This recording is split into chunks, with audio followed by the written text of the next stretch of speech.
Dobar dan, ja sam Ivan Lipovac, epidemiolog, radim u Zavodu za javno zdravstvo Krapinsko-zagorske županije.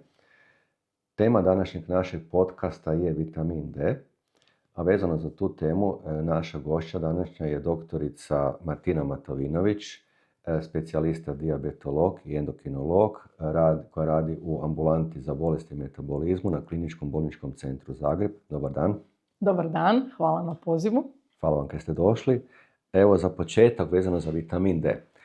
Što je to vitamin D i kakva je njegova uloga u našem organizmu?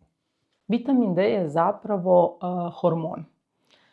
Hormon koji topimo u mastima, ali evo ga, kolokvijalno ga zapravo nazivamo vitaminom.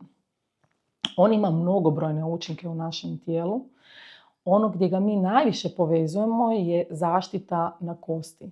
Pa ga uvijek nekako kad spominjemo vitamin D, uvijek kažemo kosti, prevencija osteoporoze, rahitisa. Ali on ima puno veća djelovanja na mnogobrojne organizme. Tako da se smatra da vitamin D djeluje na više od 600 gena koji utječu protuupalno, koji djeluju na mišiće, na imunni sustav, znači na osteomuskularni sustav, na živčani sustav. I postoje djelovanja koja su direktno preko tih gena, a postoje indirektno preko ovih djelovanja. Tako da bi mi zapravo spoznali funkcije D vitamina, one su brojne, preko djelovanjem na receptorima koji se zovu VDR, vitamin D receptori. Kako su oni posvuda u tijelu, tako i vitamin D djeluje posvuda u našem tijelu. Koji su izvori vitamina D? Neki mi kažu mogu samo putem hrane. Putem hrane zapravo jako teško. Ima ga u hrani poput plavih riba i masnih riba, recimo losos, bakalar, skuša, sardine. Zatim žutanjak jajeta, ali ima ga nešto i u mlijeku, ali mi ne možemo konzumirati dnevno toliko velike količine te hrane da bi mi mogli barem 2000 jedinica D vitamina dobiti od toga. Znači to je praktički nemoguće. Ono gdje zapravo bi mi trebali dobivati D vitamin je putem kože. Znači izlaganje sunčevim zrakama i to znamo tijekom ljeta, ne sad u ovo doba.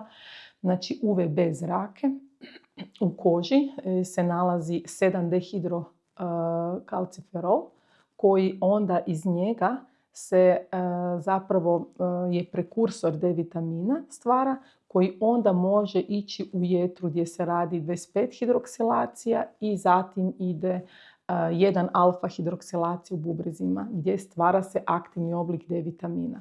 Ali znači u koži se odvija zapravo ta sinteza D vitamina. Pa to sad je povezano pitanje, zapravo koji su onda uzroci nedostatka vitamina D u organizmu. Sad djelomično odgovor, znači izlaganje suncu bi trebalo biti način da se dobiva prirodno vitamin D, ali evo sad još nekakvi uzroci dodatni koji, znači osim nedovoljnog izlaganja sunca, to moramo biti opet oprezni, rekli smo zbog čega, jel? Tako je, da. Znači osobe koje su tamnije puti imaju zapravo manju mogućnost sinteza D vitamina u koži. Zatim, ako stavljamo zaštitni faktor, a budimo realni, manje više svi stavljamo zaštitni faktor na koži, znači dovoljan je 6 zaštitni faktor da bi došlo do blokade sinteze D vitamina u koži.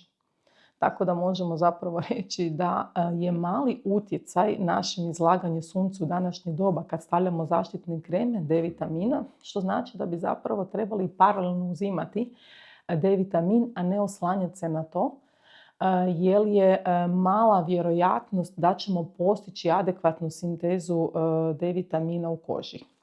Zatim mi radimo u zatvorenim prostorima, zatim i kad izlazimo na sunce smo obučeni, pokriveni, zatim bolujemo od različitih kroničnih bolesti koje nama stalno troše taj D vitamin. Uzimamo određene lijekove koji automatski povećavaju rizik od manjka D vitamina, kao što su ljudi koji imaju epilepsiju, antiepileptike, koji imaju upalne bolesti pa moraju uzimati glukokortikoide, zatim koji uzimaju hormonsku terapiju, recimo antiestrogeni pa antiviralna terapija. I tako da imaju mnogi lijekovi jednostavno povećavaju rizik razvoja manjka D vitamina i posebno su zapravo osjetljiva populacija, pogotovo kada govorimo i o nekakvim upalnim bolestima, crijevima, isto moramo biti na oprez. Znači, kod svih kroničnih upala niskog intenziteta ili visokog intenziteta veliki je rizik razvoja manjka D vitamina. Pa sad nekako vezano za to pitanje, evo, čitao sam da su recimo starija populacija i pogotovo ženskog spola u menopauzi posebno često se kod njih nalazi nedostatak. Zašto je to tako? Zašto baš u starijoj populaciji? Zašto baš kod žene u menopauzi? Znači ovako, što mi više starimo i žene što gube, znači taj estrogen, jednostavno je nama i kvaliteta kože drugačija, a mi znamo da nam koža postane tanja, a upravo to potkožno masno tkivo, ne visceralno, nego potkožno masno tkivo nam je potrebno da bi pod utjecajem UV zraka, znači se moglo iz hidrokolesterola zapravo stvoriti previtamin D. Znači tako da se žena koja je u postmenopauzi, znači starije životne dobi, općenito osobe starije 45, imaju tanju kožu i imaju manju vjerojatnost da će stvoriti D vitamin pod utjecajem UV zraka. A s druge strane znamo da su postmenopauzi malo žene i udebljaju, jednostavno zbog tog disbalansa hormona, a masno tkivo nam zarobi zapravo taj D vitamin, pa i na taj način je i taj rizik. Tako da bi zaista žene već u perimenopauzi i puno prije trebali određivati razinu D vitamina kako bi na vrijeme zapravo očuvali svoje kosti, ali spriječili razvoj osteopenije i osteoporoze. Znači, kako se može ustanoviti nedostatak vitamina D? Vrlo jednostavno, zapravo određivanjem krvi. Određuje se razina, znači koncentracija D vitamina u nanomolu po litru i tada znači mi imamo određene nekakve cut-offove, kako mi to zovemo, vrijednosti koje definiramo. Znači ispod 50 nanomola po litri kažemo da neko ima deficit ili manjak D vitamina. Ispod 25 je to teški deficit D vitamina. Ispod 75 je insuficijencija, znači nedovoljna razina D vitamina, a iznad 75 se smatra da ima neko suficijentnu dovoljnu razinu D vitamina, ali kako je zapravo nastala taj cut-off za 75, znači to vam je samo ona razina da vi spriječite porast paratiroidnog hormona i da spriječite negativne implikacije na kosti, da ne dođe do osteopenije, osteoporoze.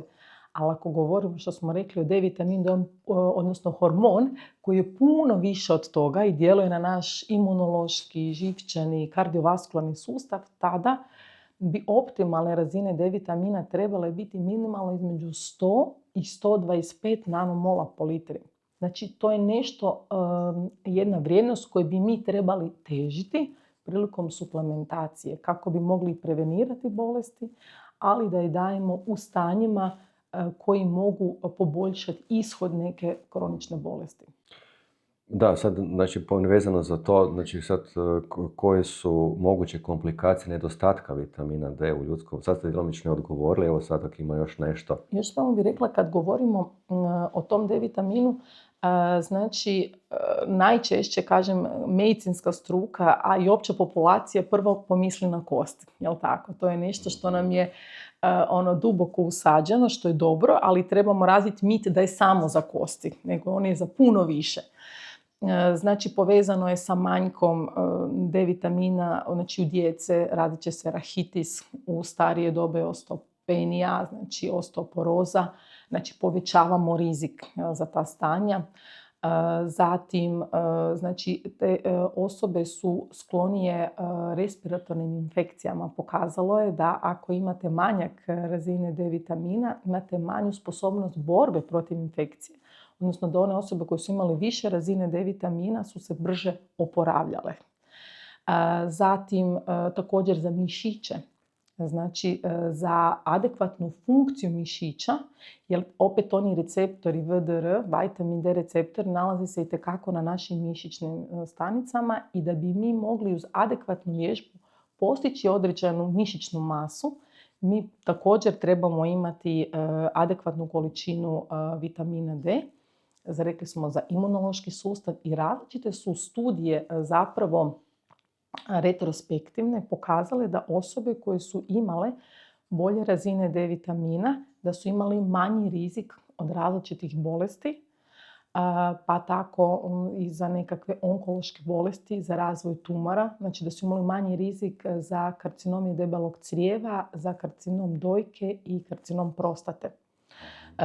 Znači to samo kaže da je to nešto što smanjuje rizik. Ne da ćemo se mi izliječiti s tim bolestima sa D vitaminom, da se razumijemo, nego da je, znači, treba ta prevencija biti vrlo rano i osvještavati se da održavamo one razine D vitamina između 100 i 125 kako bi zapravo smanjili ovaj rizik, pa i za kardiovaskularne bolesti i za hipertenziju se isto pokazalo. Tako da mnogobrojne bolesti povećavamo rizik za njih ako imamo manjak D vitamina. Ma da se sjećam, kad je počeo COVID, ja sam epidemiolog pa sam se stvarno s tim puno morao baviti.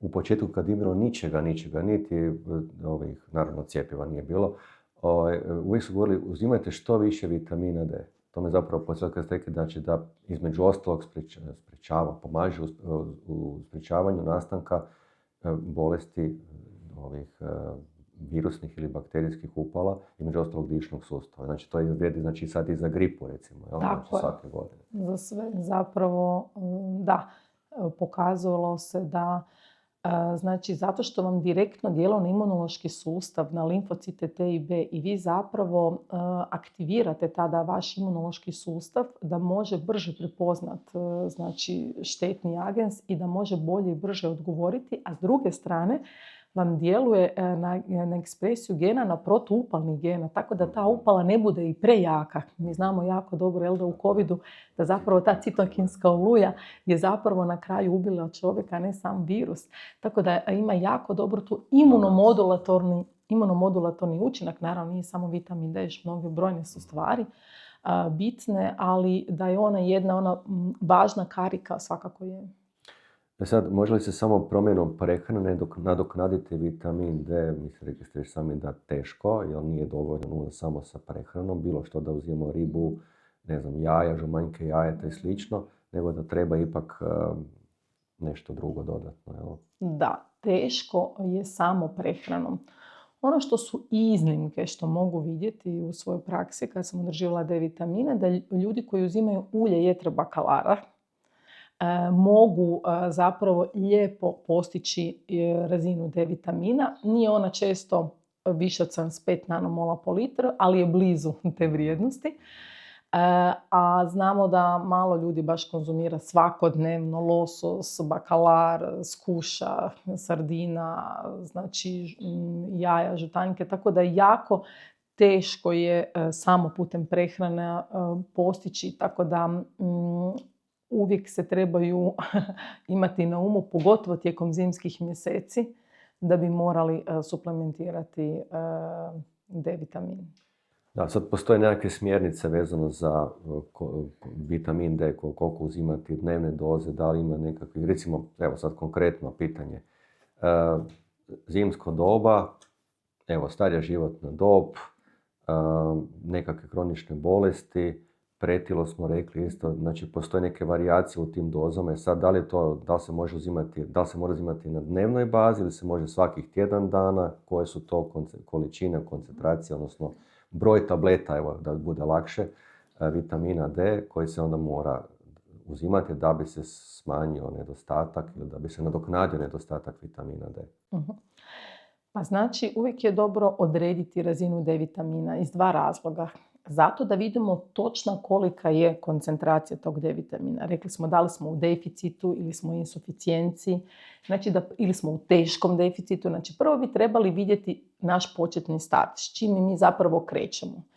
Potom određujemo doze koje ćemo davati. Ako imamo znači, manje od 75 nanomola po litri, prema smjernicama mi bi trebali uzimati barem 6 do 8 tisuća internacionalnih jedinica D vitamina, kolekalciferola, znači dnevno, tijekom najmanje 6 do 8 tjedana i zatim nastaviti sa 2 do 4 tisuće jedinice kao doza održavanja. Ali nakon 3 mjeseca treba prekontrolirati. Ako nismo postigli da je D vitamin 75, onda moramo opet uzimati tako velike doze, znači opet 3 mjeseca i onda opet kontrolirati. Uvijek je bitno kad određujemo D vitamin, bi bilo dobro da se odredi i kalcij i magnezij.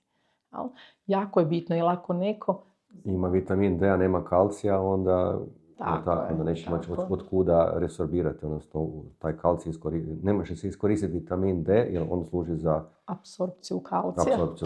Tako da se uvijek i treba, a iz druge strane moramo gledati jer postoji neki lijekovi koji su za liječenje tlaka, kao tiazidski diuretici, indapamidi, koji vam vraćaju kalcij u krv i zapravo mogu napraviti blagu hiperkalcemiju. Ako ja dam puno D vitamina, onda se jako puno apsorbira i još se vraća iz urina natrag u krv, pa zapravo uvijek savjetujemo uz vitamin D barem odrediti kalcij, magnezij, da bi mogli znati, jer magnezij nam je isto jako bitan za našu izgradnju kosti i znači znamo da su kalcij i magnezij kao klackalica, jel? Ako imamo, znači da treba jedno drugo nadoknađivati i ravnotežiti.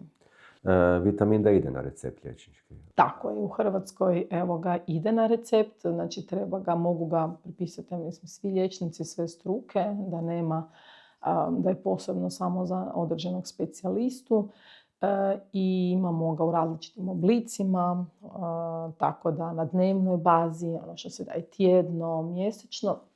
Sad što se tiče dozaže, kako kome dati, znači ja osobno preferiram više dnevne baze iz razloga što naš organizam kada odjednom dobije visoku razinu D vitamina, tada naš organizam se bori protiv toga i onda ne napravi samo 25 hidroksilaciju, nego vam napravi 24,25 hidroksilaciju, odnosno pretvori ga u inaktivni oblik. Tako da mi unesemo, ali ga naš organizam je fascinantan. On se želi, malo mu je višak toga odjednom, pa ga prebaci u inaktivni oblik. A kada mi uzimamo znači, manju količinu svaki dan, tada zapravo to nije suvišak za organizam i zapravo se ta 25 hidroksilacija 1,25 odvija puno bolje. E sad, ali je naravno u našoj kliničkoj praksi bitan jako ta suradljivost, compliance pacijenata. I ako meni kaže pacijent da neće uzimati na dnevnoj bazi, jer ima puno drugih lijekova, jer se ne da mu uzimati, tada idemo zapravo na tjedne doze.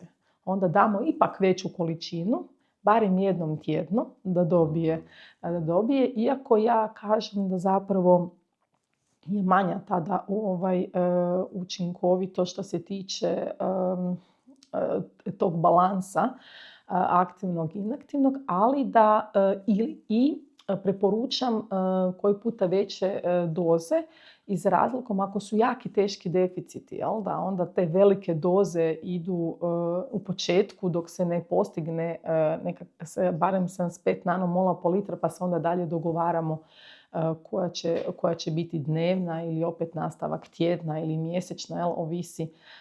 Ovisi o osobi, o bolestima i kako smo brzo dizali tu razinu D vitamina, ali mislim ima više opcija što je dobro, ali evo ga više nekako možda fiziološki je više na dnevnoj razini. Znači to je u stvari individualni pristup, znači svako osoba se mora, ne može se generalizirati, nego svako ovisno koliki je nedostatak vitamina D, što ćemo znati samo sa dijagnostikom. Određivanjem, tako je. Onda će se znati reći ljudima uzimajte svaki dan ili ne znam, jedan put tjedno ili jedan put svaka 2 tjedna. Da, to su takozvane te udarne doze u početku. Evo, hvala vam puno na ovim korisnim savjetima i što ste bili gošća u današnjem našem podcastu o vitaminu D. Hvala još tamo. Hvala vama puno na pozivu, hvala vam što zapravo osvještavate taj problem na jednom za opću populaciju, jer je to zapravo prvenstveno javnozdravstveni problem. I tako da je hvala vrijedna ova vaša akcija i evo pozdravljam je i za buduće. Hvala.